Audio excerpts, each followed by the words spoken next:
नमस्कार दोस्तों, आप लोग कैसे हैं। उम्मीद है कि आप लोग ठीक ही होंगे। चलिए आज जानते हैं खेसारी लाल यादव जी के होली के बवाल वीडियो के बारे में।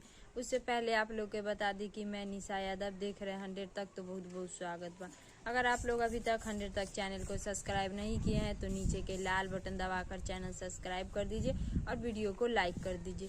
तो आज सुबह खेसारी लाल यादव जी के होली के बवाल वीडियो रिलीज किया गया है CIC पिक्चर यूट्यूब चैनल पर। आज सुबह खेसारी लाल यादव जी के होली के बवाल वीडियो रिलीज किया गया है CIC पिक्चर यूट्यूब चैनल पर। तो खेसारी लाल यादव जी के होली के बवाल वीडियो के नाम बा आरा जैक्सन।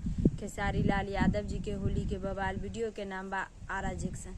तो खेसारी लाल यादव जी के होली के बवाल वीडियो आरा जैक्सन को गाए हैं खेसारी लाल यादव जी और लिखे हैं कृष्णा बेदर्दी जी। खेसारी लाल यादव जी के होली के बवाल वीडियो आरा जैक्सन को गाए हैं खेसारी लाल यादव जी और लिखे हैं कृष्णा बेदर्दी जी।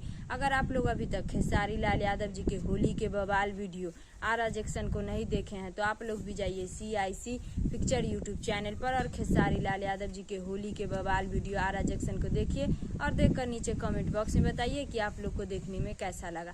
जिन दर्शक लोग अभी तक खेसारी लाल यादव जी के होली के बवाल वीडियो आरा जैक्सन को देख लिया उन दर्शक लोग को बहुत बहुत धन्यवाद। तो आप लोग के यही छोटा सा जानकारी बतावे के रहे, तो इस जानकारी के बारे में का राय बा, का विचार बा, नीचे कमेंट बॉक्स में बतलाएं। फिलहाल में इतने, फिर से मिलेंगे अगले वीडियो में। जय हिंद, जय भोजपुरी।